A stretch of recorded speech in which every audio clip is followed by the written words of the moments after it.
Hello everyone and welcome to this big day where we've got some huge semi-finals going on here. We've got the first one up here on the big screen. We have got Team Wiggy Wanderers, the champions of last split, going up against TUD Daredevils, a underdog team so far, but some big performances out of all these members as they did beat TUD Apes Alpha last split's finalists. With me for this cast is Sandbag. Sandbag, how are you doing, man?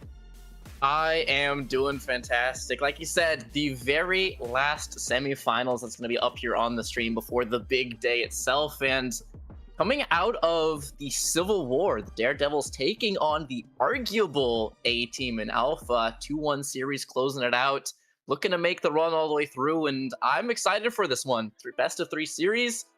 There's something to prove, right? Chip on their shoulder up against some stiff opposition. Honestly, from the way they played last split, I'm really happy with how Daredevils are performing.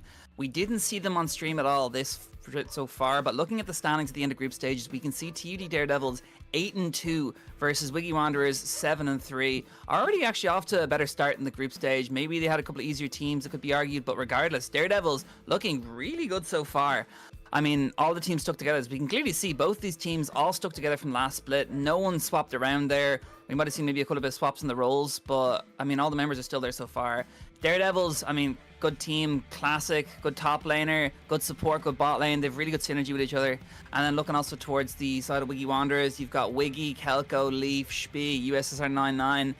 These team already won at last split, so these guys can kind of shown already that they can kind of stand above the rest. So let's see if they can make it to the grand final, as we're going to get into this soon, I hope.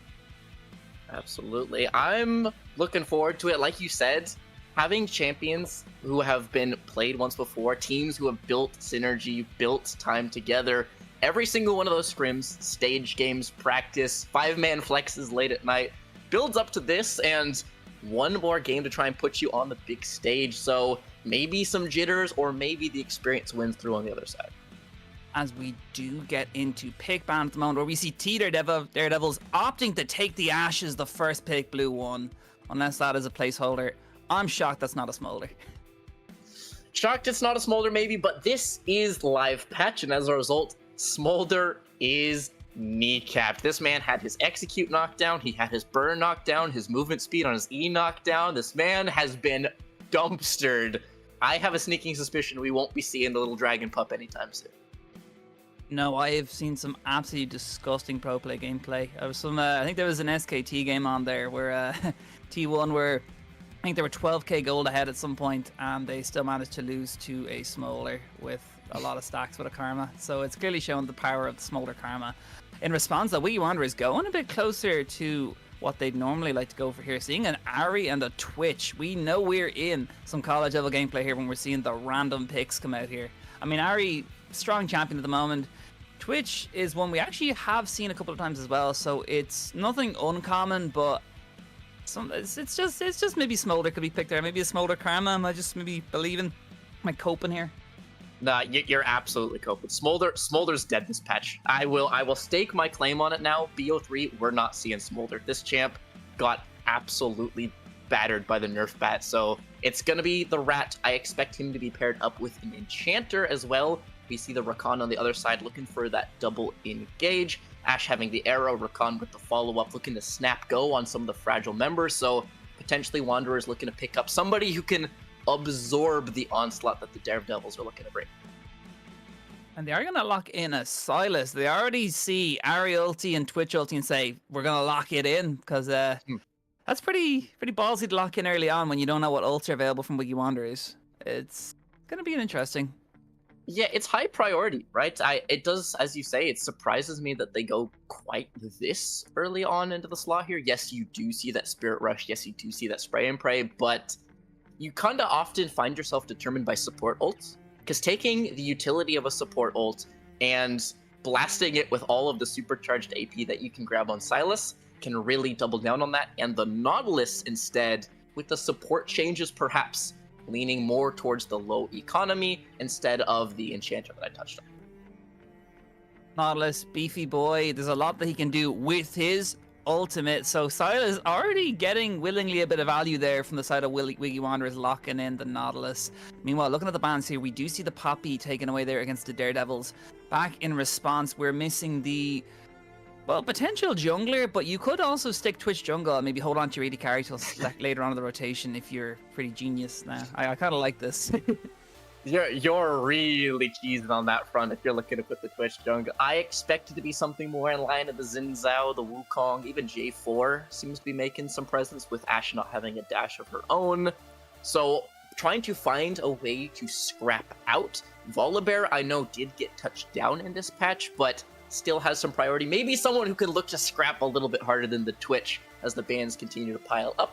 Poppy going to be taken away alongside an Udyr. On the other half, it is Kled ban for the Daredevils. Kled, yeah, it's a ban against USSR 99, a strong champion. He showed some really strong performances on it last split. It is actually a champ he does play as well, so it's actually a nice ban from TUD Daredevils there. They really don't want to play against USSR 99's champ. Pretty sure he played it into Chinese Man as well and did pretty well. And Chinese Man is a very aggressive top laner on UCD's Leviathan's 18, so nice ban. Meanwhile, they are going to ban him with the Jarvan. I think they know some engage is going to come out here for the side of Wiggy Wanderers, and it's going to be the Volibear locked in there for top lane, probably. Yep, the Wiggy Wanderers could care less about those nerfs. Sure, you take a handful of move speed and some ult CD, he still turns your towers off. He's still just an absolutely unbelievably strong stat checker, right? This meatball-style champion, so looking to make sure that they can fight over this early game. They're hovering over what they're going to lock here. It's going to be jungle or top lane. And we do see the Nocturne not locked in there. And I really like this. You got the Global Ash Arrow. You got the Nocturne Paranoia. You got Silas who can just get in there with the depth charge and do a bit later on as well. So already looking like a nice comp for Daredevil so far. Absolutely. It also means that in a world where Twitch looks to open up and find his angles, Nocturne can cut the lights on him. He's left to his own devices and scrappy-styled fights, right? Kind of sowing chaos, sowing these sort of unstable, unorganized fights is Silas's bread and butter. You know, life stealing, conqueror stacking, kingslayer stacking. If you don't kill him in one, he will make you pay for that. As spice abounds, Ashe and Kai'Sa lock in simultaneously. We're getting solo lane marksman. We're getting Kai'Sa mid from the looks of things. Potential Silas top? It could be Kai'Sa top, Silas mid as well. They have the ability to do either, and you may take his Kled, but Yasuo next on the line here. You talked about aggressive top laners. These two teams are currently rocking marksman into Yasuo, arguably top lane. Actually, thinking about this now, I'm pretty sure that if this is, yeah, it's White Raven playing, especially for the side of TD Devils. White Raven is a man of much spice. I've seen him lock in the Anivia top lane, the Xin Zhao top lane to beat UCDA, and now we're seeing the Kai'Sa top lane, which I actually think this guy has played in solo queue. I don't actually think this is a random pick from White Raven as well. So honestly, I think you're right with the Kai'Sa top lane, Silas mid. So whatever they put into it, I think they need to, like, do you just put Volibear jungle, stick Twitch top maybe? I don't know. I mean, the Wanderers much more straightforward in my opinion. That's going to be your Nautilus Twitch bots. It's going to be your Volibear jungle, Yasuo top, Ahri mid. I feel like that allocation makes far more sense. Daredevils may be a little bit more room to play with.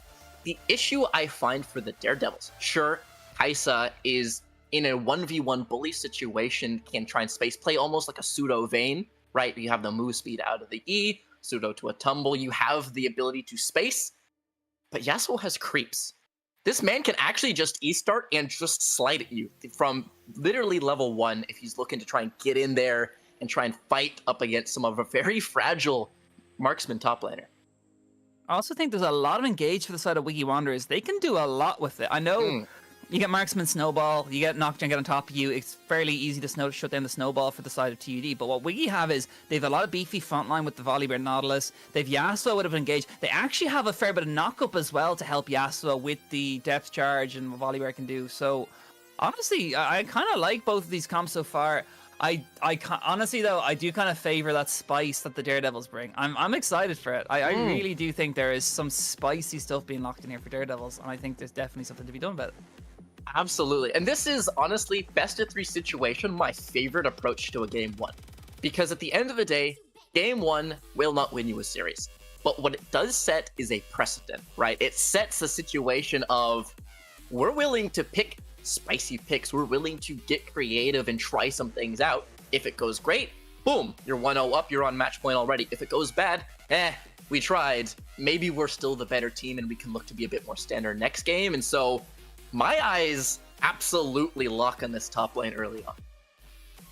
Yeah, it's going to be definitely something to watch out for through the whole thing. I think top lane's going to be spicy. I think there's going to be a lot of action in the bot lane as well. I also think that mid lane might have something as well with the Silas into Ahri. That could be pretty aggressive early. So overall, I think it's going to be something to look forward to anyway. But we are going to take a quick break, but we'll be right back shortly, lads. Please don't go anywhere.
And welcome to game one of the semi-final. We've got TUD Daredevils up against Wiggy Wanderers, and we're just kicking it off right now. With me is Sandbag. Sandbag, what do we think of all this spice coming out from the side of TUD Daredevils?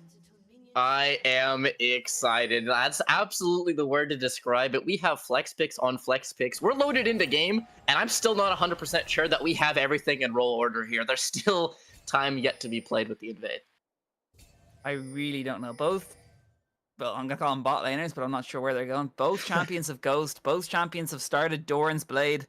Both champions are potentially going to go mid lane. Kai'Sa has first strike, which leads me to believe that's probably Kai'Sa mid lane for Noodle, but I'm not too sure. Yeah, I'm honestly just going to wait until they hit the lanes themselves. Minions spawn and they walk to them before I make any conclusions and start analyzing, because I feel like for Noodle's either top lane, team, by the way. Have you seen this? Yeah, it could Noodle's be top anything. lane. I thought Kai'Sa top, Silas top. It, like I said, He's no let them Ghost. settle themselves. He just used Ghost. Kai'Sa down to some. That is, Kai'Sa, we were talking easy about ass, though. spicy early games. I fear for this marksman's life. This is either gonna pop off or crash and burn tremendously. Yeah, it is Kai'Sa top lane. So we are looking at the Silas mid lane for White Raven, who was top lane last split.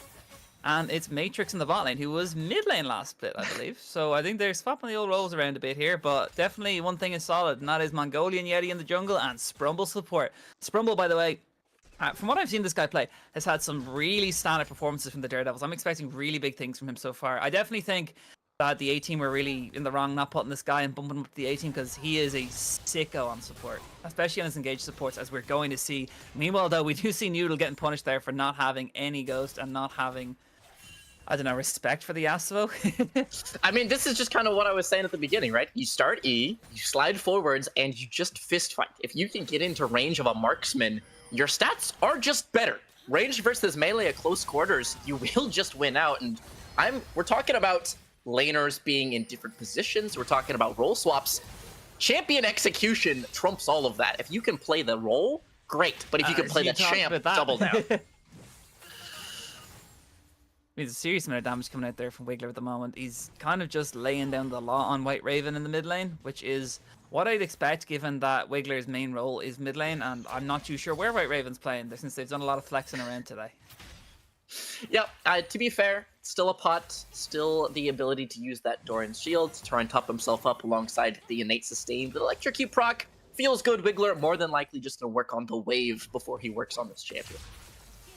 Serious output coming out there from Wiggler with outcomes. The ball not going to be enough to take down White Raven, but he's super low right now. He's pretty much hanging on by his thread here. White Raven's still gonna hang. Looking for more level up, tops him back up to 200, but White Raven, absolutely. You're talking about an unfamiliar territory. Wiggler is welcoming him with open arms. It doesn't get him with the orb, unfortunately, but I don't think it matters, because White Raven, even though he has flash and teleport available, is just getting absolutely bullied out. Both junglers also looking towards that mid lane, but it doesn't matter as Kai'Sa is fighting the Yasuo top lane, but we pass back to mid lane as Mongolian Yeti is fighting Wiggler. In comes Spee, lot of output there, stun coming through onto the Yeti. Wiggler is kind of pushing through, orb coming out, can he take him down? No, he cannot, and that is going to be the fight. No flash jungle for Wiggler's own, still a net positive, and yet it's so hard to stand up to the onslaught of a Volibear as the Yeti. He does a good job diffusing that as yeah, you see it, there's your screen. Raven, run for your life, brother. He gets taken out though. That was really nice in response from White Raven there to just flash away, and I think he overstayed his welcome as Spee taking 2 tower shots, way too many than he should have, and that is a kill response and an outplay for White Raven. It is indeed. Bullied, pushed around, hassled, but broken he is not, and picking up first blood with very, very nice abductive scud. This man has not been above a quarter HP from the last 2 minutes here, Sandbag, and he's still somehow picked up a kill. Uh-oh, Noodle, though, is fighting it out. Yasminwall is now on cooldown as well. Going to be there for another 10 or 15 seconds, so there is potential for something with Yeti. But Health here too. Everyone's here for the party, man.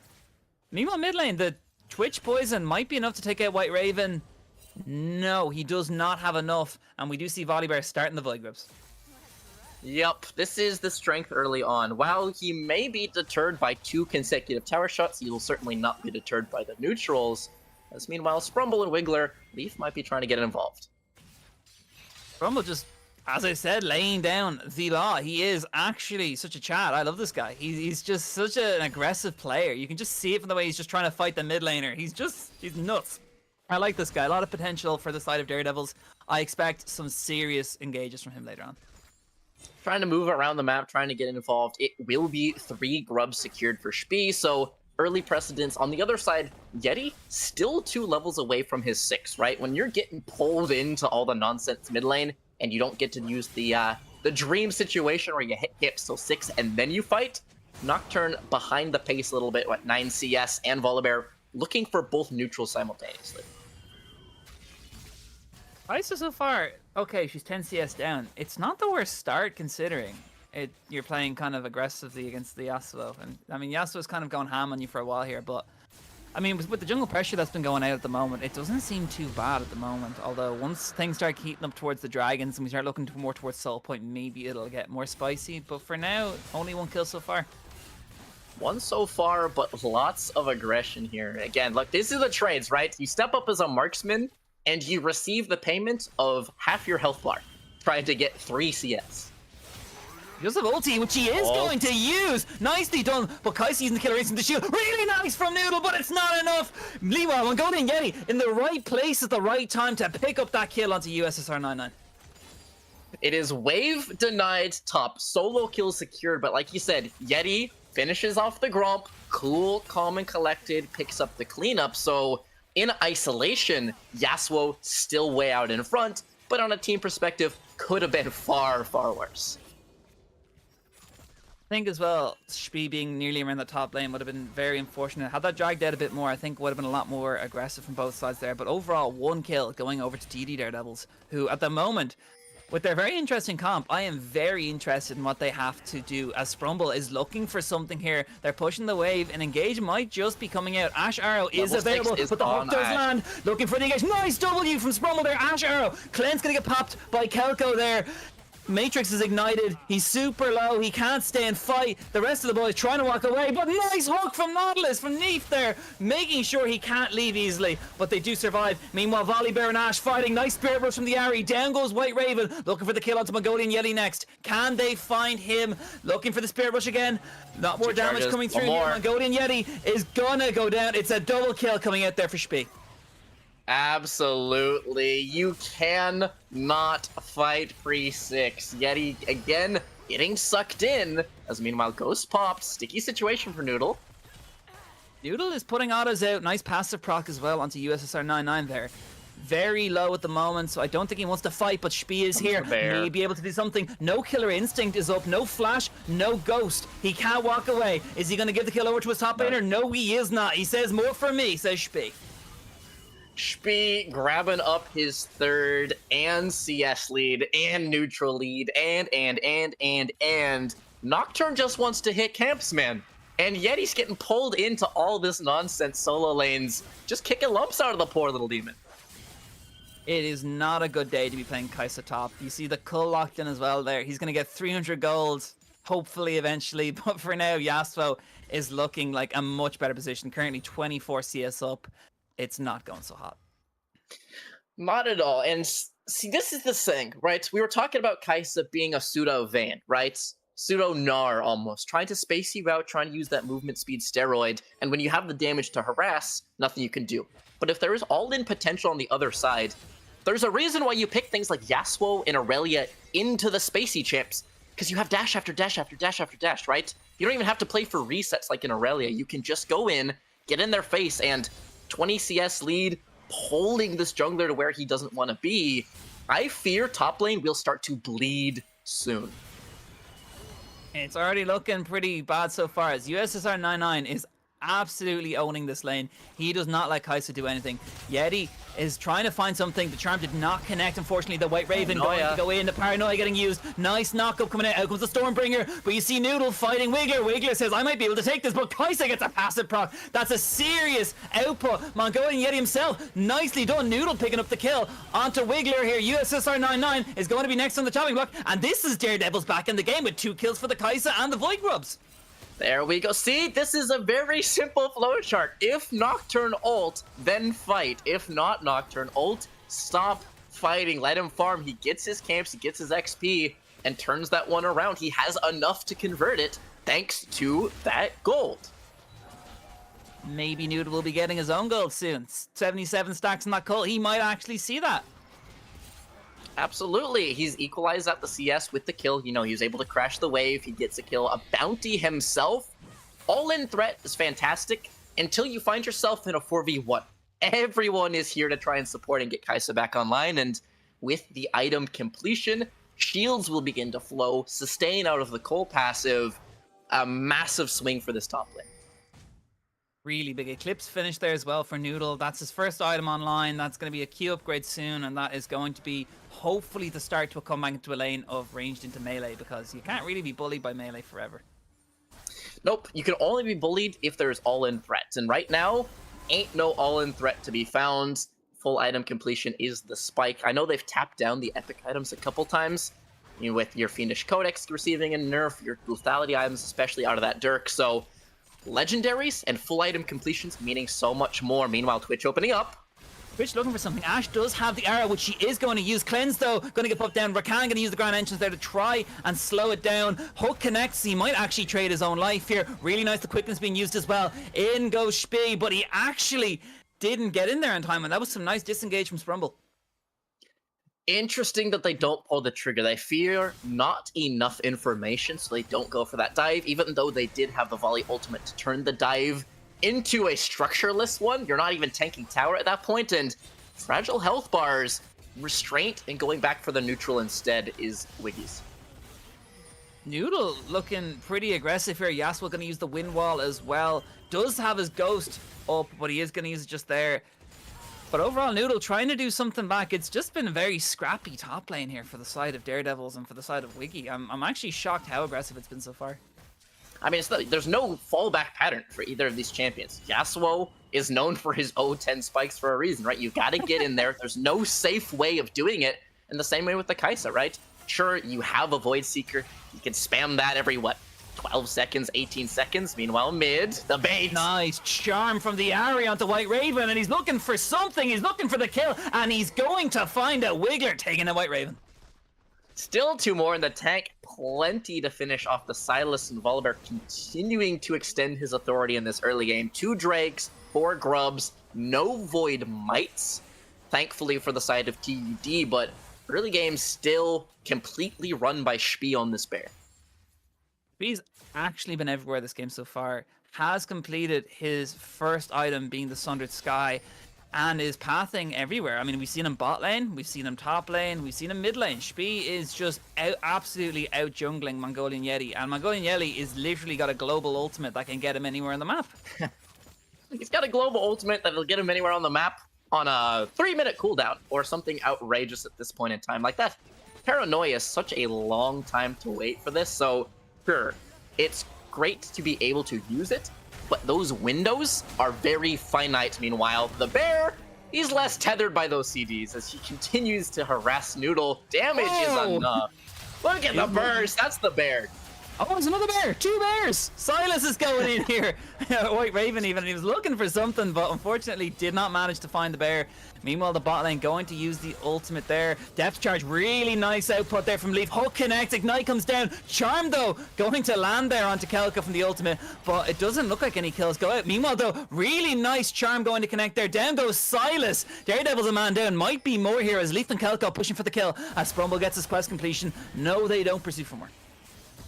They don't continue forward. Leaf actually had Dredgeline back up. He had Flash if he wanted to go, but perhaps Twitch not able to join him. You don't want to get an I1v1. One thing I do want to call out, interrupting Rakan's W with a passive auto, let Twitch free fire completely there. That could have been far worse if he's knocked up and maybe they look to finish the rat. So we're giving compliments to Sprumble, the aggressive player, right? Looking to play make.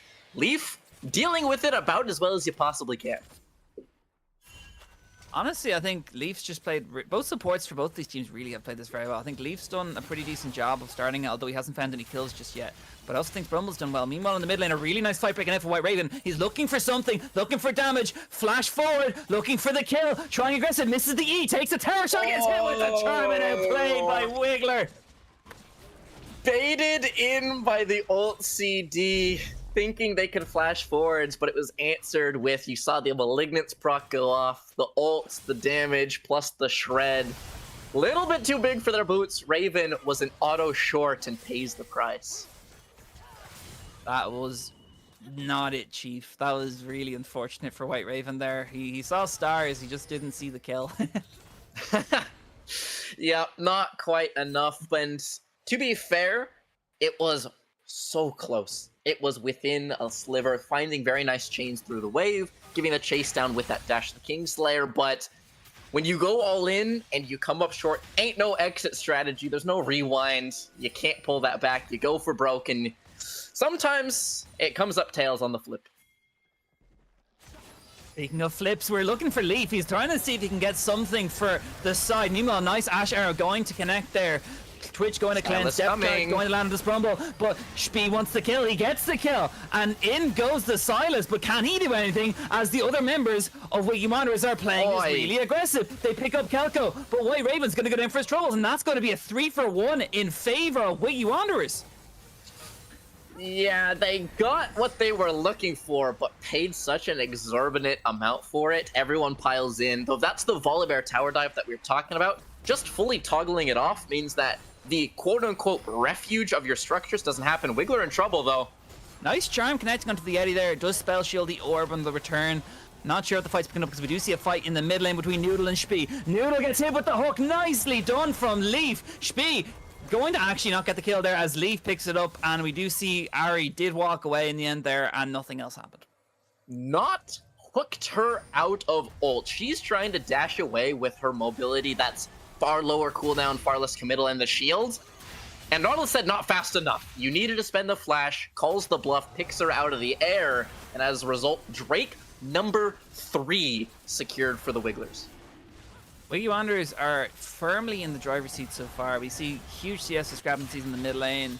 Top lane, not so much, but even then, he doesn't really need to do much. He's kind of just doing his own thing. And I mean, as we see against White Raven here, he's just doing his own thing. Paranoia, though, going to get locked. They're looking for this kill into Yasuo. Flash forwards, Brumble also here to lend a hand. W connects, Grand Entrance to knock him up, but White Raven does eventually get him. Down goes USSR 99.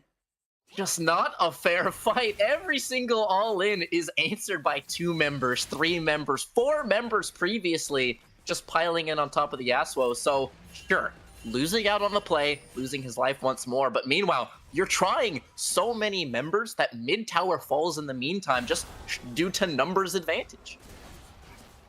I mean, they kind of have to dogpile people because at the moment, they don't really have a strong lead anywhere at the moment. We can see even just in the kill discrepancy, Wiggler 5-1-2, Spee 5-1-2. Are you going to target the Twitch? No, because he goes invisible. But we'll just target the Yasuo and just dogpile as many as we can and hope to God we get kills. But there's only so many times you can do that. So many times, and only cool down gated, right? This is champions that have these big telegraphed engages. The Paranoia is obviously a big one, but even look at the arrow, right? You need to play around these cooldowns. You can't just keep running headlong into the Volibear, and not respecting the windows of opportunity has led to very, very lopsided early skirmishes over the course of this game. Yeah, it's been very scrappy so far from both teams. I definitely think for the side of Daredevils, it's been a hell of a lot scrappier from some of these engages. Mongolian Yeti and White Raven especially. But at the moment here, we see both teams pathing towards that top side. Baron is going to be up in 40 seconds, and it does look like Wiggy Wanderers are maybe pathing for a 20-minute Baron. Trying to set up the vision at the very least. I don't expect them to hit it, but Silas, how do you find your way out? Oh my god, Wiggler went behind him though, and Spee is here. The remaining members are here as well, and that's White Raven out, and that might actually be a 20-minute Baron. This is far more palatable. I still don't expect them to hit it on CD, trying to provide the vision first, but yeah, White Raven caught between a rock and a hard place. Twitch flashing. Well, Sprumble gets caught there by a really nice hook coming out from Leaf there, and the ulti as well. So overall, not going well. Nice Stormbringer coming out. Matrix trying to get away. Paranoia is going to be used as well, but I think that's bot lane. That's not actually on the fight. They're looking for the Yasuo, currently 1 and 3, and they're putting the resources there. Global taunt activated. USSR is getting dogpiled. He's getting jumped on. He's getting hackled away at. And in the meantime, team saying thank you for the attention. Baron in their sights. White Raven knows it's happening though. He did throw a ward over, and they haven't cleared it just yet. You do see Mongolian Yeti looking for something. Does not have the ulti. Maybe they just turn this into a fight, and they do. They're looking for the kill onto White Raven. Does he find the kill? Oy. Really nicely done onto Wiggler there, but he does get taken out for his troubles. But it's a 1K bounty. If you're going 1-for-1 in the situation, you take that every day. They do not want to let it be 1-for-1 though. They're looking for the Yeti here. We do see Kaisa as well. Maybe they make it 3 if she wants to walk up their way, but so far the other members are not there just yet. Nice explosive plan to get out of the way, and Mongolian Yeti lives to survive another day. Yeah, Blast Cone putting end to a chase that started from the Baron pit and ended on bot side red buff. They were hungry for that. Currently a 5k goal lead for the side of Wiggy Wanderers, and Matrix looking to make it a bit more. Lovely cleanse from KOKA there as he just demolishes Matrix. Captain Jack in the bot lane. Frame perfect cleanse on the Ash Arrow, and she's dead to rights at that point. 17-8 runs the scoreline. Gold piling, and Spee perhaps looking for more, flashing forwards. Oh my god, the flash from White Raven did not connect though. Spee ulting to try and stay alive a bit longer with a nice shield. Charm connects though from the Ari, and down goes Noodle. Oh no, Daredevils are trying to get away, but Ari is still alive and she's outputting a serious amount of AP. Meanwhile though, Yasuo ulti connects from the hook from Nautilus there, and that's a double kill for Wiggler. That's going to be the Baron, and that is going to be some serious stuff for the side of Wiggy Wanderers. That's Jitter showing Charm not even needed at the end there to clean it up. We're talking about a 20-minute Baron. We'll settle for 22 as they start it up. And the global taunt continues. Yasuo still scrapping it out. But Wiggler is here. He's not on his own, and he just used the bot orb to one-shot 2 members of TUD Daredevils there. Double kill for Wiggler. Double kill for Wiggler. Baron is going to be completed on top of an already finished ace. The wheels begin to fall off the TUD train. And they go straight to Mountain Soul, and they just end the game. Honestly, as much as you don't want to call time of death on a game 22 minutes in, we're definitely getting close here. You're going to need a steal, I feel, to try and prolong this game, even buy yourself 5 more minutes, because, yeah, as you said, Mountain Soul, the shields, the resistances, you already can't touch the bear. He's just able to run headlong. White Raven. Oh my god! You don't even have to hit spells at this point in time. 10, 2, and 5 has the 3 items completed. Still looking slimmer and slimmer and slimmer. Potentially looking for a miraculous moment, but not looking good. Yeti, what do you have up your sleeve? Paranoia is what they have. Roll the dice. Bear secure. It's steady hands of Spee. We may not have called time of death after the Baron, but it's looking close. Your thoughts already drift towards game 2 as they look to run down mid. They're looking for something here. Spee going to use the ulti there to just draw out some of these members. They look TUD Daredevils. They want to get them. They want you for dinner. They want that base. They don't have the wave yet, but I mean, with Spee's health bar, do they really need it?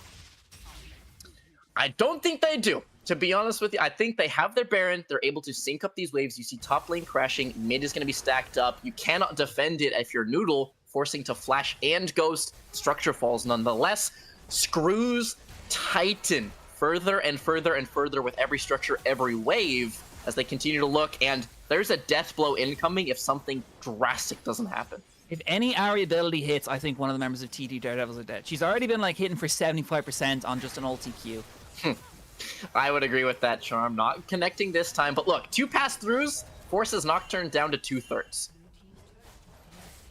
She's kind of strong with 3 items, one of them being a death cap. She is, however, maybe the answer was in front of us all along.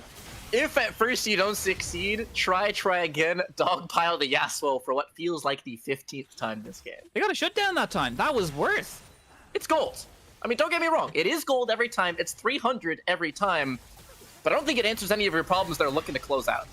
Matrix gets destroyed by Ahri there. Noodle next on the chopping block. Down goes Noodle. Speedy taking him out that time. Looking for another kill. They take out Rakan. They take out Silas. They're looking for Mongolian Yeti and Matrix. And Spee on his own here is just absolutely big tanky man right now. And there is nothing any of the members of Daredevils can do. Matrix trying to just output a bit of damage, but he's tickling the Volley Bear.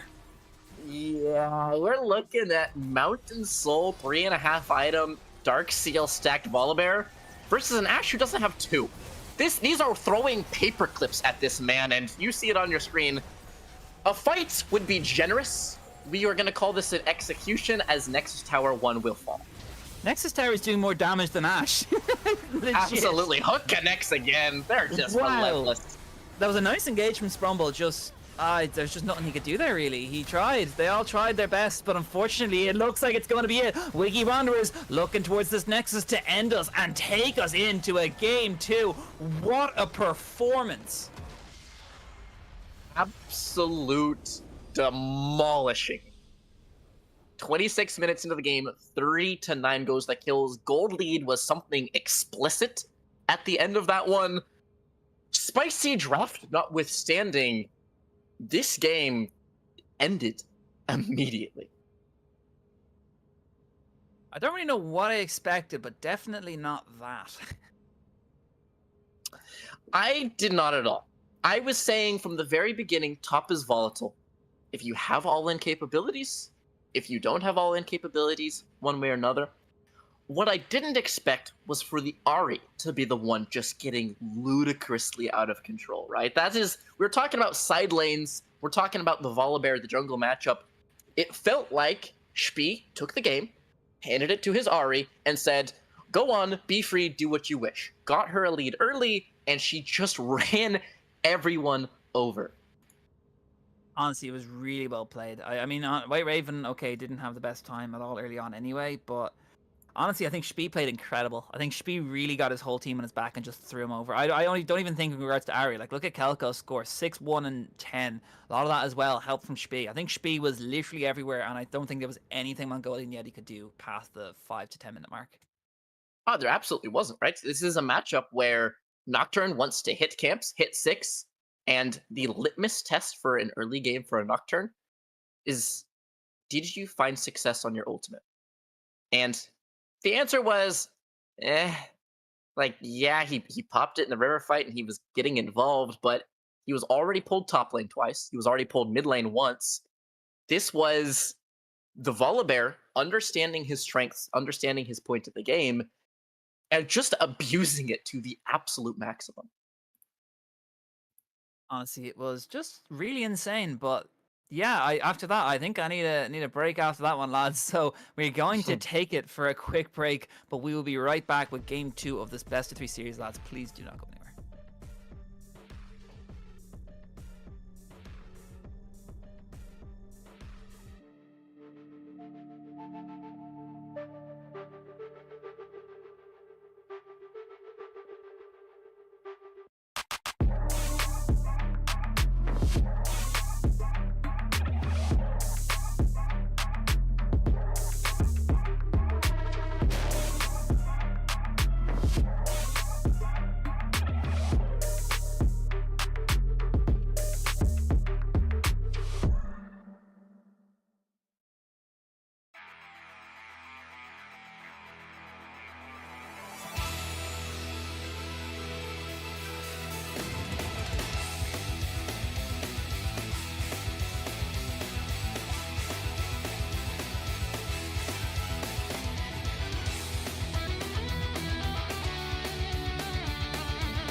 pain.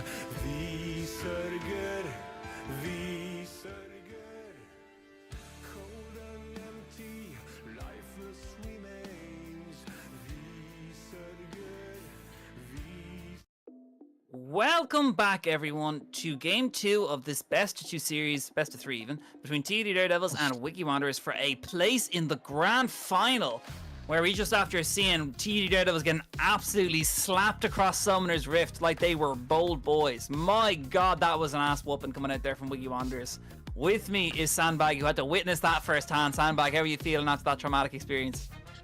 Like you said, I'm a little shook up. I was here getting myself all psyched up, going for the full 3 games, getting everybody that's supposed to be competitive, right? This is your LAN lives at stake here. We had some spicy drafts, we had Kaisa and flexibility, we had Silas's, we had melees, and then the game was just eaten by a bear. The entire game was just eaten by a bear. I want to maybe clean it up a little bit here as we're sliding it back over towards these drafts in just a moment. Perhaps tone down the spice just a touch, and maybe we have a bit more parity across these two teams. I kind of think Daredevils just need to lock a bit more of a steady comp. I do like the spice they bring. I do like what the kind of different type of style of League of Legends they like to bring to the table. They remind me a bit of Unicorns of Love, if you remember them when they used to run Visit Chachi years ago. Maybe I'm just an old man, but that used to be what they ran. But yeah, I like Daredevils. I think if they just play meta here, though, I think just a bit more meta, they could do something. And all I'm saying is there's a little pick you can pick here, right? He listen to this now. Ready for the ticket here, Sandbag? He's a little like blue-red dragon. He hovers about, dead. He's and dead. he gets Elder He's Dragon dead. Soul. He's dead. He's dead. I swear to you, he's dead. Nah, he's dead. He's not coping. He's not being played. There's no way he's played this patch. There's no way he's played this patch. They took him out behind the barn and they sent him to where the little dragons go. He is being enjoyed up in Sky Rift, wherever amongst the clouds, amongst the stars. That dragon was decapitated. Smolder is not being played. I know he was taking over solo queue, he's taking over comp, he's taking over. Let him go, sir. OBK, we need to let him go. He's not with us anymore. You know who is still with us? And he could easily be a nice first pick here. A bit of karma, man. Looking a bit of karma there. Love me a bit of karma. But karma, I mean, I know Maokai has been nerfed about 18 consecutive times and people are still Senna's blue been nerfed as well, and they're still playing Senna, so I think Senna's also safe. I like what Daredevils could lock this in as well. However, instead, we have the menace of the first game. They were like, hang on a second, that was a nuisance. I don't want anything to do with playing against that. Give me the bear, locking in Volley blue one here. TUD themselves swiping it away. And they take the Ahri with the Zeri for Wiggy Wanderers. I actually really like that Wiggy got the Ahri, because regardless of what Shpee's playing, I think he'll be a menace on it. And I mean, there's some other champions that are up that he could still pick, like the Jarvan is available if need be. They've also got a couple of other engagements. They could take the Nocturne for themselves either, so it's really up to themselves where they want to go with this. But the Daredevils still have to take their champion. So Volibear could be jungle, could be flex top lane. We're not sure yet. Hovering the Ashe, I don't know how I feel about that, but I guess it's probably better into Zeri. And they do take the Rakan away. Well, again, it's another pick for Sprumble, so they're running it back with 2 of the picks from game 1. Yep, worth noting that instead of the Zeri ban from game 1 is the Yasuo substituted at the bottom of your screen there for the Daredevils, so instead they pick it up on your R2 slot. On the other side, making sure that you have some familiar faces turned back up, and when you pick a mobile marksman, when you pick champions that don't have innate dashes, Jarvan's stock goes to the moon. I mean, I knew this. I knew it was going to get locked in. I know this stuff, man. I just saw engaged jungler that can do stuff with Ahri Zeri. Gotta be my man Jarvan. Another champion that stocks go upwards trending graph, if they want to take it, is Gnar. I mean, they've got a lot of AD so far with AD jungle, AD carry, but I mean, they have Ahri mid lane. I think picking a Gnar here would also be really nice for Wiggy Wanderers. And I'm not sure if USSR99 is comfortable playing it. He could opt for the Kled as well. Kled would be pretty good in confined space. Nice with a Jarvan. It's comfort as well. So I'd be interested to see what gets locked in here. Yeah, I mean, I absolutely agree with the Kled. That's familiarity. That's something that got banned out last time, and he's cranked it out so far in both competitive and solo queue itself. Gnar, I don't expect to be showing his little face so far. It's very situational. Sure, it's great for the alley-oop, but numbers are pretty rough. And he also falls into that same trap that I was talking about, where if you can pick something aggressive into it, so if you're picking this for the Daredevils, okay, you always have counter pick on red side, right? You're always able to exploit it, and Gnar, he's not the like just complete brick wall he used to be. Sustain, poke, do it all. They've tapped him down enough times to try and keep a lid on him. Instead, 2 familiar faces banned out. It is going to be the Nautilus taken away for the Daredevils, alongside yet another Udyr and yet another Sylas, this time on the bench instead of the Rift. I'm kind of happy Sylas was taken away there. I more just for the sake of TUD Daredevils. I just don't think they should pick it. You're trying to make sure that they don't play it. You are that big a hater that you're gonna be. I wasn't a hater of it. I for... just don't think it had a big impact personally. I mean, true. It never really got to get going. However, I would give that to the jungle as opposed to the mid. As you saw, it was the Volibear slapping around the Nocturne. Really compared to, say, the actual Ahri Sylas. Remember, Sylas almost found a solo kill, and if he's not put behind by the bear, that's a solo kill. If he's got a smidge more AP, even just an extra level, he outright kills Ahri in that mid lane matchup. However, will not be present, and the Immortal Tree, he has been nerfed, I kid you not, 4 or 5 patches in the last season. He's still present, he still does it all. This man will not be cut down. And the Jace getting locked in response. Split push, central. I mean, I like it. There's a lot it can do. It can side lane, at least, and probably match the Ahri, but it really is reliant on who's playing the Jace and how well they can play it personally. So it's going to be interesting. You also run into something. I'll wait for them to round out the comp. Okay, that actually does solve some of their issues, right? You needed an AP threat, but you also needed the ability to deal with dive, right? Maokai and J4 can both send it on in. Jace, Ashe want lines to be drawn, right? They want structure to their fights where they're able to poke you out, soften you up, chase you down from their distance. Lissandra, amazing at controlling space, threatening you if you try and dive in alone, if you don't have the buddy to join you. And we're talking about the way of getting in. Lissandra is going to have her work cut out to deal with the Lizard and her Yordle. I am just on fire with these predictions. Maybe it's just because like last split, I know this team. I watched them win. I cast the LAN finals, but like, I mean, I know what these Wiggy Wanderers be playing on. I mean, TUD Daredevils clearly do as well, but not as well as me apparently, as I predicted the Kled was going to get locked in there. And what do we see lock out the comp for Wiggy Wanderers? Only USSR 99's Kled. That is a high pick. He's actually played really well in the champ from what I've seen him play. I think it's really good with the comp. It's going to be good with the Jarvan. A lot of engaged potential, and there's a lot of dive power from Wiggy Wanderers with the Jarvan, with the Maokai, with the Kled, and the Ahri as well. They have some serious tower dive. And Zeri, what am I even saying? They have so much dive potential. Yeah, they can pull the trigger, and there will no stopping. They have no way of keeping them out. Sure, Lissandra is great. You got one button, and Kled can ignore. When you lock in the High Major Commodore of the 1st Legion, 3rd Multiplication, Double Admiral, Artillery, Vanguard Company, and he says charge, your team follows. He will be getting in those backlines, and he will be making it so difficult for the Ashe and the Jace to find their ground.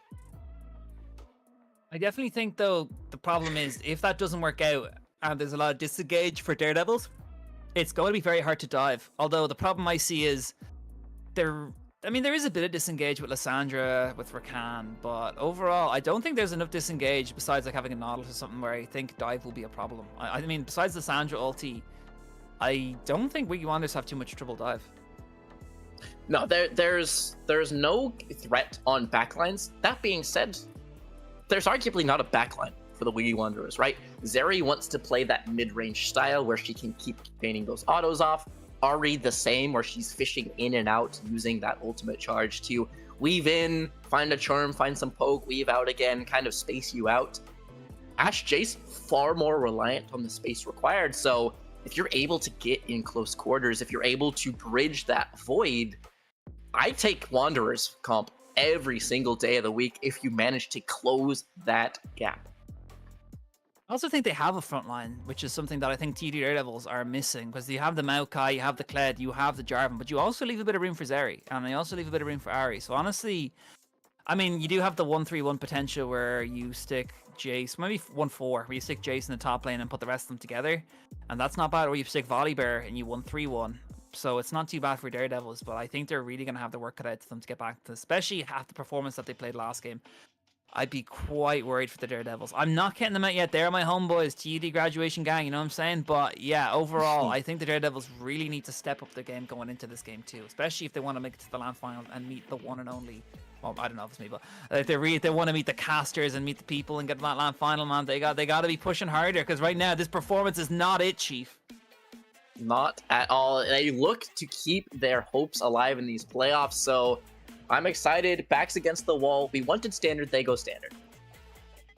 I'm just really excited for it. I think it's a nice comp. Honestly, I think both comps are really good, and I think there's going to be a lot of scrappy fights. So overall, it's going to be good, but we are going to have to throw it to a quick break, lads. But please do not go anywhere, because this might be the last game. This might go to game 3, but stick around to find out.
Well, here we are, lads. Game 2 of the semi-finals, a potential final game here as we have Wiggy Wanderers up against TUD Daredevils, who are looking to stay in it, take us to a game 3, take us to a spicy match where we've already got some spicy picks coming out here, where we see Alessandra. Pretty much just more standard all-around gameplay here. We see no spice besides maybe a Jace, which, I mean, it's not that uncommon anyway, but it should be good anyway. With me, of course, if you're still here, is Sandbag, where we are going to kick it off. What do you think, man? I am definitely more excited for this one, as opposed to League of Legends quality should be exponentially better, right? Game 1 got out of control very quickly. I feel like everyone was in the kitchen cooking, and we set it all on fire. We were talking Kai'Sas into Yasuo's. We were talking flexes on flexes. Exciting for the broadcast. An absolute travesty for the gameplay as they kind of just got run over. And this time, Volibear versus J4. That's where I want to draw your attention. The first time was Hydrogen Bomb versus Coughing Baby in the form of Nocturne pre-6. This time, J4, one of the few champions who can keep up with this volley early on, so trying to keep pace this time. Meanwhile, we do see nothing really spicy. We do see Jace top lane. So he is going to be playing Jace into the Kled. We see the Lissandra into the Ahri. But overall, I think, yeah, it's going to be standard. I think bot might be a bit scrappy. I definitely think top will be scrappy. Pardon me.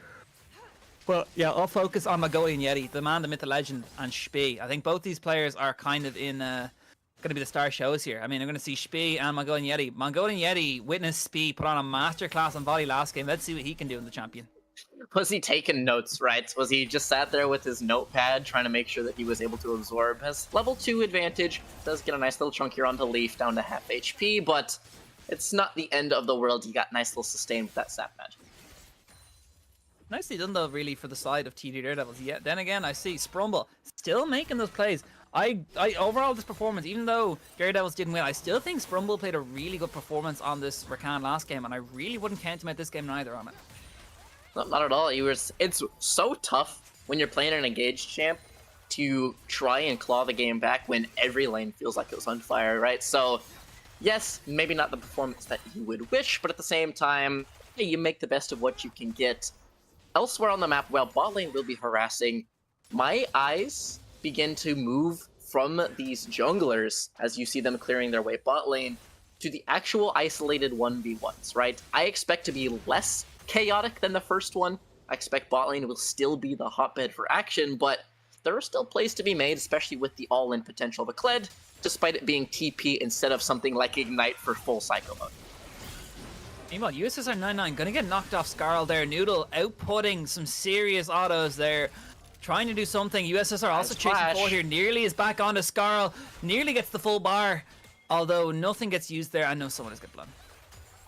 See, that's actually the trading pattern you want. As much as it looks like you're near death on Kled, as soon as that courage bar fills up, like for Charm.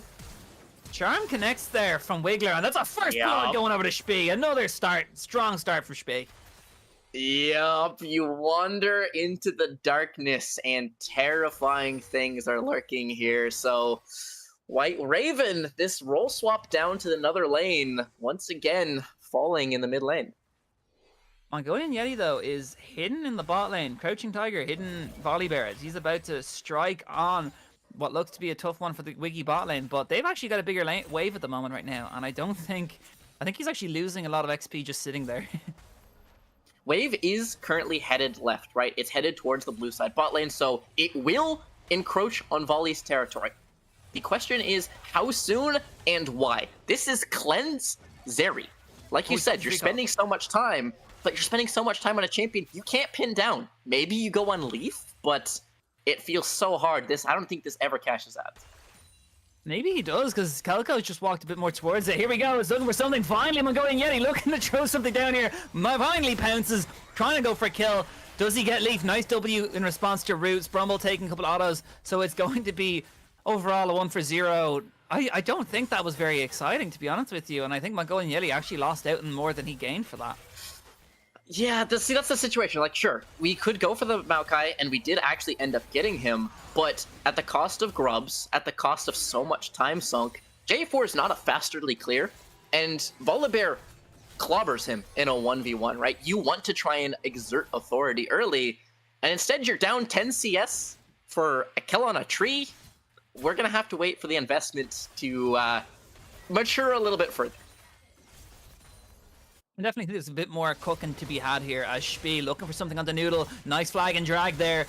Nicely done. Spee still poking out. Noodle forced to walk away. Nothing happens. But both bot lanes are actually incredibly low besides Leaf, who is full HP at the moment. Maybe something can happen here, but we do see Mongolian Yeti and Lissandra pathing bot lane. This might not be good for the side of Wiggy Wanderers. KOKA is luckily going to use that E, but maybe he's in the wrong direction there. Is Lissandra looking for a tower dive? They are pathing for it. Yeah, it's the loop around. You're not going to find her on the immediate engage, and she does still have cleanse. But if they look to pull the trigger on the dive, instead interrupting the recall, looking for it, ultimate available, go for it. Oh, they did the kill! Lissandra gets taken out. That's a 1-for-1. That was so much better for Wiggy Wanderers there. That actually worked out okay.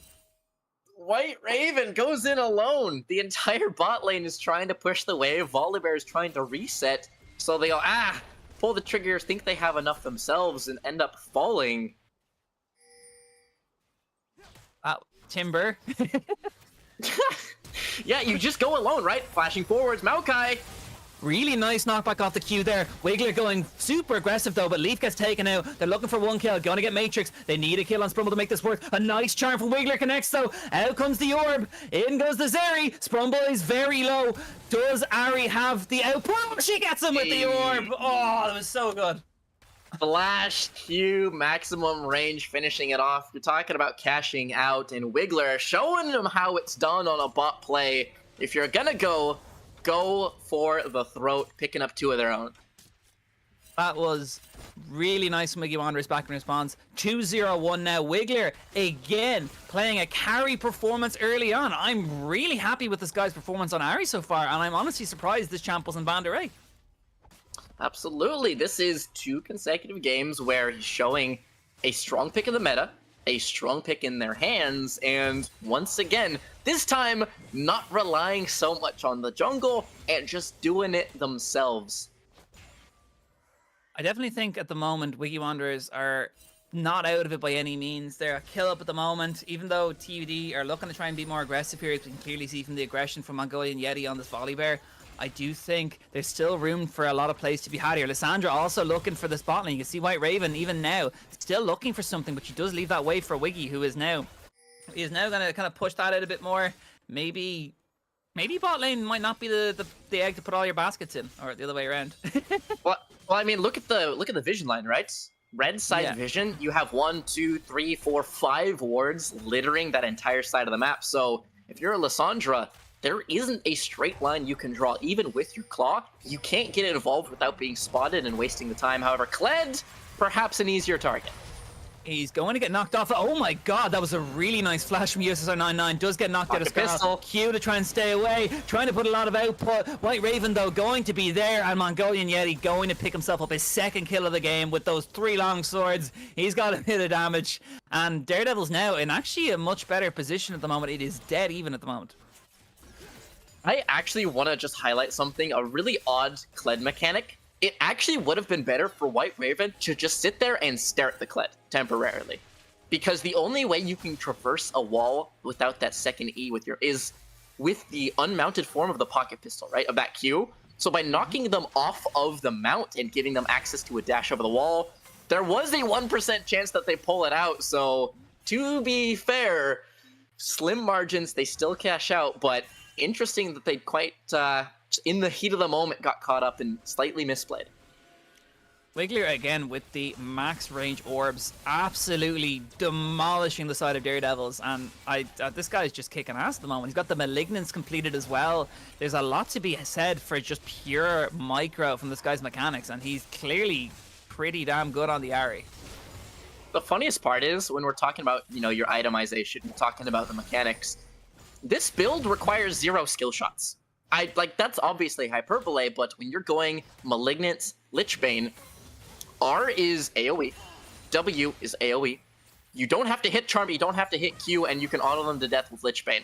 There comes a point in time where it's just unavoidable damage once they get enough of it, so look for that Charm missing. However, looking for mid, Sprumble gonna pop the quickness. Nice knock up there with the grand entrance. Wiggler about half HP. In comes Jarvan. Really nice cataclysm, but Lissandra uses her ulti. Wiggler ignited, trying to get out. Nice charm back in response onto Rakan, but is incredibly low at the moment. Going to use his ulti. Ash Arrow does not connect. Is Sprumble gonna pick up the kill? Yes, he is, but he is going to die for his troubles. Meanwhile, it actually looks it's gonna be a 1 for 3, 1 for 2 in favor. Oh, I spoke early. Might be a 1 for 3. Azeri looking for Matrix. Matrix out putting auto. Flash from Matrix. He's out of vision. KOKA picks up the Ash. The ward in the bush making all the difference. Reacquiring vision, target acquisition, beautiful. And Wiggler trying to make something happen, ends up getting 2 for 1. Bot lane in isolation. The pentakill Pikachu, once again rocking that static shiv, ends up having enough to finish off the marks. Overall, it was just cross-map plays happening there for the side of Wiggy, and they came ahead in all of that, really. Jarvan picked himself up 2 kills, and we saw the Zeri pick herself up a kill as well. Currently has the static shift completed as well. It is going pretty well already at the start for Wiggy Wanderers. Although it's not much in the gold department, it does mean a lot when you're seeing the ego come out here, because it does put your team in a bit more comfortable position, knowing you're picking up these kills and you're in a stronger position than your opponent. Not to mention, when we're talking about the clawback on the other side, when they find 2 for 1, the one win over to the support, he took the shutdown, right? That was on Rakan. So he is able to secure a kill, but ends up hampering his team slightly by removing one of those comeback tools himself. Sorry, 1 second. Yeah, a situation unfolds where you have 600 gold separating them, a pair of kills while you have Drake's even. Like you said, perception is a powerful thing. And right now, gold being perceived certainly feels like the red team in the driver's seat. I definitely think Wiggy Wanderers are looking a bit stronger at the moment. But 2-0-0, Volibear's not out of it. Jace hasn't done anything. Well, that's probably a good thing. Jace hasn't died at all. So overall, probably it's a net gain for Jace, I guess. Jace can also split push later on in the game as well, and as we can clearly see in these 1v1s with USSR 99. He's only coming though. Harder to fight, but Spee looking for something. In goes the Maokai with the ulti himself. Lot of damage, but the Cataclysm gets used. Noodle trying to run away for dear life here. Flag going to take remounts out the Jarvan. They're looking for a kill onto the Yeti here. Can USSR 99 stay alive long enough? Wiggler comes just in time, and that is going to be a double kill. He's looking for 3. Lissandra has the ulti, but Lissandra going to try and dash away. Charm connects though from Wiggler. Really nicely done. In comes the flag and drag from the Jarvan. White Raven trying to stay alive. Going to use the ulti on himself to try and heal a little bit here. Is the orb going to connect? Yes, it is. And Wiggler picking himself up another kill. This guy is in insane form at the moment. Absolutely up and down the map he runs, and death follows him wherever he goes. Wiggler 3, 1, and 4, 7 out of 10 on the KP. Absolutely glorious performance so far. Dashing forwards though, Arrow.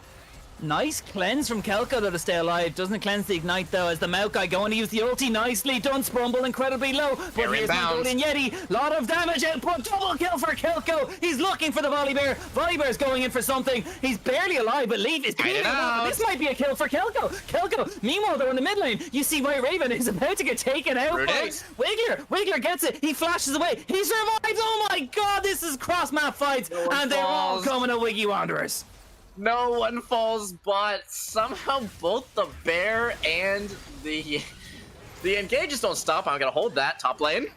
Meanwhile, USSR 99 looking for his own engage here onto Noodle. He's off Scar, gets back on Scar. What the chase? Oh my god, Wiggy Wanderers cannot be stopped. Violent tendencies for the top laner. That W on hit damage. He's able to get that 4 hits, as you see on your screen there. That was the difference maker when in terms of DPS, gets him over the line. And we're talking about, all right, well, Jace, that's probably pretty good. He hasn't died. He's getting towards his items. Kled has put a stop to that streak. We're now looking at O2 Jace slightly behind the curve. And without DPS, Jace is a cannon minion with a real cool skin on. He doesn't provide anything other than damage, really, so he needs to find a way back in. They're looking to keep going. Every time we can analyze, we're going once more, sir. We're looking for a KOKA-ing over the wall here. Ash doesn't have the arrow. She does in a second, but it doesn't matter as Kelko is unstoppable with the damage output. Kelko also didn't have his ulti, but he didn't need it. As Wiggy Wanderers turn a 1.2k goal lead into about a 7k goal lead in the span of about, I don't know, 3 minutes? Yeah, remember what I said about how you have to hit exactly 0 skill shots once you have enough damage? REQ misses, RHR misses, and Ash, or ZeriQ also misses. Doesn't matter. Ash just falls all the same, and we are approaching critical mass, where 7k gold piles up. Kills went from close to lopsided. Drakes will begin to stack. I fear that Mongolian Yeti has to get going, or this game will once again spiral. This is really not looking comfortable for the side of Daredevils right now. I'd be very worried. 1-4-1 on the Ash. Nearly an item down at the moment. Malignance is completed for White Raven, but at the moment, Wiggler nearly looking at his Lich Bane at the moment as well. And I mean, so far 2-1-0 on the volley, but the Ash out does not connect. Sprumble might not be long for this world anymore, but it doesn't matter. A really nice output there from Daredevils. Go free hitting. Just beat him with a really good engage. One back in response. It's a 1-for-1. Flag and drag for the Dragon. They're looking for one. They're looking for 2. Double kill for the Cled. Can he find more? Yes, he can. That's a triple kill for the Cled. Looking for the Quadra. Give it to him. No, it doesn't matter. That's gonna be the ace. And Wiggy Wanderers turn a really, really nice engage by Daredevils into an ace for themselves. It's a real nice engage, but on to who? 2-man knockup, fantastic. Give me their names. It's not Kelko, it's not USSR, and as a result, Zeri holds them off long enough. Kled comes through with a cleanup, Spee to close the door, and gold leads explode to 10k. Objective secured. We talked about the bear feeling pressure to make something happen as Wiggler might have overstepped his welcome, but the other members are here. The Ignite's not going to take him out. The Stormbreaker is going to use the Volley Bear. Really nice W from the Maokai there. USSR 99, 5-1 and 3 at the moment. He's looking for kills. Is about to get knocked off to Skarl though. In goes Lissandra. Lissandra does have the ulti. She can use it. Yes, she does. Down, but J4 is looking for kills on his own. They might have overstepped a bit as Jarvan gets taken out, and that's a 2-for-0 in favor of Daredevils. Yeah, the blood's flowing, the adrenaline's pumping, they feel it starting to come together, and absolutely overstaying here, giving away a understandable overstay with USSR, and then Spee, I need to claw something back, I need to get something back for the team. He does kill himself, diving back in after he CCs them all, as Mao looking to go again. Down goes Lissandra. They're looking for Matrix. Down goes Matrix. Wiggler with a serious damage output. That AP burst is just insane. Doesn't even need to use the orb. Doesn't need to hit anything really, as he just presses that R button to get himself a triple kill. This is what I was saying. This build means that Charm is great. Q is fantastic. Sidestep to your heart's content, little guy.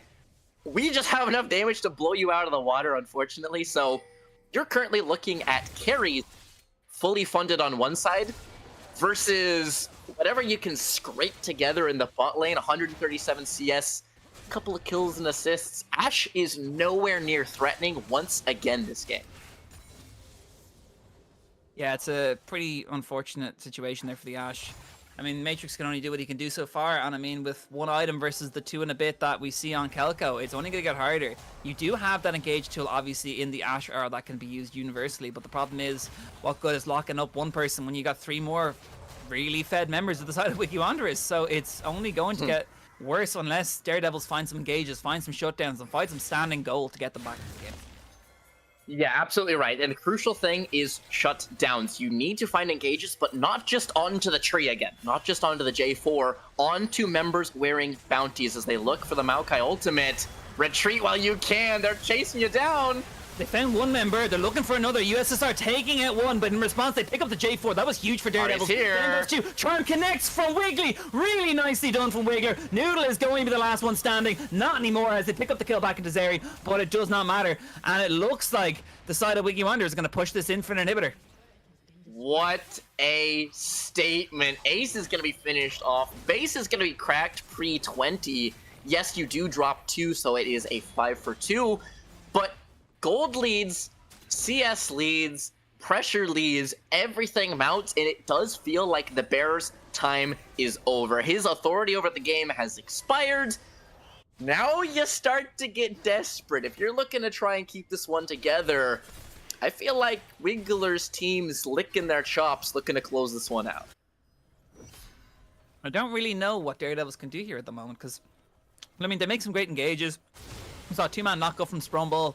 White Raven can look for an ulti, but it's just getting the lockdown. Like, KOKA has been on point with these cleanses. As we saw last game, we saw one earlier on in the team fight as well there, blocking the Ash arrow earlier on to make sure he got the kill. I think just, yeah, it's good play, micro-wise, and I also think their macro's been a lot better so far as well, from just the way they've been taking these objectives and positioning themselves in a lot better spots. As we see all the members of Wiggy Wanderers just hovering around this Baron pit, they know where Daredevils are going to be. They want to put vision down for Baron, and they say, okay, well, let's get a few kills while we're at it. They have tried to make sure that they continue to press their advantage. Arrow flies wide, but the charm. They're looking for something, and Spee is in the middle of all the members, puts a really nice Cataclysm down as we see Clegg going in. Nice aggression from USSR 99. Jarvan is super low, but it doesn't matter. Clegg gets knocked off of Scarl. Yeti trying to do something, but the other members just got taken out by Wiggler and Kelko. It's 4 members dead, just Noodle on his own. This is going to be the game. We have our LAN finalists for the second split in a row. It is going to be Wiggy Wanderers in the final. Putting the cherry on top. 21 minutes, they crack the inhib. They're actually going to be moving over to crack with the wave bot lane. This game, once again, felt like they fight it out. They play so solid in terms of these scraps. And once they are given an inch, they take miles. They take Nexus turrets, they take your inhibitor, they take your health bar, they take your support's health bar, and they leave you with a very tough situation. They got a flash. That is the single bright point of this entire dire strait that they find themselves in. TUD Daredevils thanking themselves that they were able to pick up a Drake to deny the soul, so they will buy themselves 5 more minutes before this game just comes to a screeching halt. Your way back in is Ahri or bust. You have to kill Wiggler, or what you have seen time and time and time again will come to fruition. They have to catch this Ahri. I don't even think Ahri's the problem anymore, unfortunately. If you see, USSR 99 now has his 3rd idol completed with the mob Mamordi is done, and he outputted so much in the last 2 fights. I honestly think even if you shut down Ahri and you put all your resources on there, what do you have to stop the Kled just destroying your whole team with a driving engage? I mean, absolutely. I mean, you need to get Ahri and get out, right? I just think your situation becomes Kelko arguably not catchable with the PL of the team. USSR is a waste of resources with the MMR that's being piled up here. You see him just running down White Raven. You gotta find the Ahri. They're not even gonna bother contesting, looking for some gold. Once again, it is the Kled they look for, but this time you have an ult to safety. You can't even find the Yasuo trade that you had in game 1, so Baron flies over for free. We do see Sprumble walking towards the Baron, but he is way too late to get in there. That is going to be the Baron going over to Wiggy Wanderers at the moment. And I may have called it a bit early here, but it does look like we will eventually be seeing a push in here into TD Daredevil's base soon, as the Baron and Paired Minions will start to come in. I mean, it's a dot your I's and cross your T's type of situation. You have so much control of this game. You arguably outscale. I mean, at this point in time, there's not going to be a world in which you scale unless something drastic changes. So you're not on a clock. You're not facing up against something like your beloved the Smolder, right? Where you have to be worried about stacks piling up or gold piling up. You're not overly scared of any of this blue side coming online. You have so much gold, so much control. Play it slow, play it steady, pick up your soul and close on out, or punish a mistake. The only thing you have left is cheese, and they have information. It still didn't pick up Spee. Spee still survives thanks to the Mama Mortius for way too long. And unfortunately, that was such a nice ulti that even though Spee gets taken out, that was such a good Jarvan engage that he got a quadra kill going over there for the Ahri. They spend everything. You're talking about if you spend it all on one, what do you have left? They spend it all on Spee, and sure they get him, but they give it all and punching their ticket to land. Wiggy's closing this one out. Wiggy Wanderers just running out the game. We will have to see them at LAN for the second time, these Wiggy Wanderer lads. I mean, they beat TDA at the final. Admittedly, the strongest team of the tournament at the time. Now they're going against another strongest team at the tournament at the time in UCDA, which is funny because UCDA lost to TDA last split. And I don't think UCDA they're the same roster that they had last time. So I still think Wiggy Wanderers have a lot of potential to just run through this. So honestly, Wiggy Wanderers look so strong going into LAN finals, it's not even funny. Absolutely. And if they come out swinging like this, performing like this, that is a terrifying sight to try and face up against. With the completion of the other semifinal, other side of the bracket, they'll pick their opposition out of that. They'll move on, as you said, to in-persons, but this is a statement. We were talking about, you know some names on the blue squad, you know some names, some familiar faces, some rosters that have been held together, but Wiggy Wanderers slapped them aside, honestly. You even made the joke coming out of game 1. It was just a slap. Game 2 was effectively more of the same. Game 2 was just a stat check. Game 2 was just how much items can you get while we just take your whole base. It was really unfortunate. Honestly, though, fair play to the Daredevils. They had a really good run, a better run in groups than Wiggy Wanderers going into it. I think they played really well as well. There were some really high performances throughout the groups, which we didn't see on stream. But regardless, I mean, Daredevils played really well. They were one of my favorite teams from last split. Good to see them in this split this time, but unfortunately, they are not going to take it against Wiggy Wanderers. Wiggy Wanderers are your first grand finalists for spring split, lads. Unfortunately, that was the series, but overall, I just think it was some great gameplay going out there from all the members. Well played to everyone involved, and I guess we're going to have to see you next at the grand final, where we will see the potential winner of the other match, which is UCD Yellow. I think UCD Yellow, or is it UCD Yellow up against UCD Leviathans A? TUD Yellow up against UCD Leviathans A, and hopefully they get to play on against Wiggy Wanderers. But until then, lads, we will have to leave it there. I've been Obi Ken9. Sandbag has been with me. Thank you all for tuning in, lads. Good night.